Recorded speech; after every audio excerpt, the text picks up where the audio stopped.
शिक्षण संस्थेवर दशरथ गोप यांची सत्ता अबाधित राहिली असून सत्ताधारी उत्कर्ष पॅनेलचे सर्व उमेदवार विजयी झाले आहेत।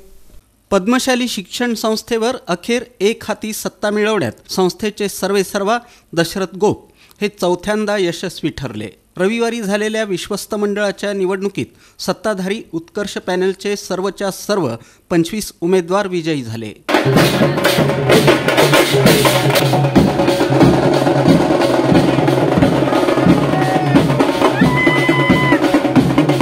विश्वस्त मंडळाच्या 25 जागांसाठी 31 उमेदवार रिंगणात होते। सत्ताधाऱ्यांच्या विरोधात केवळ 6 उमेदवार होते। त्यापैकी 3 जणांनी सत्ताधारी पॅनलला पाठिंबा जाहीर केला होता।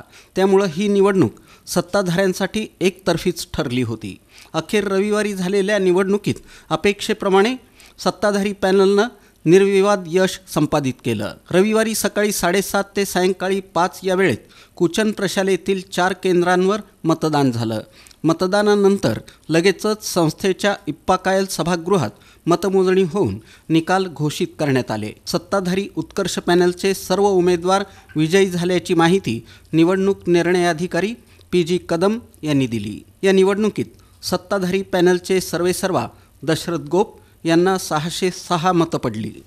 विजयी झालेल्या अन्य उमेदवारांना मिळालेली मतं याप्रमाणे: प्राध्यापक श्रीनिवास कोंडी 615, नागनाथ गंजी 604, दिनेश यन्नम 597, विजय गुल्लापल्ली 601, श्रीधर चिट्ट्याल 599, अशोक चिलका 603, संगीता इंदापुरे 606, व्यंकटेश अकेन 601, पांडुरंग दिड्डी 604, मल्लिकार्जुन सरगम 577, रमेश बोद्धुल 599, प्रभाकर अरकाल 601, श्रीनिवास कॅतम 613, गोवर्धन कमटम 612, श्रीनिवास गड्डम 598, रामदास इप्पाकायल 602, दत्तात्रय यन्नम 587, नागनाथ श्रीरामदास 577, मधुकर कट्टा 604, हरीश कोंडा 596, गणेश गुज्जा 601, नरेश श्रीराम 595, श्रीनिवास जोग 586,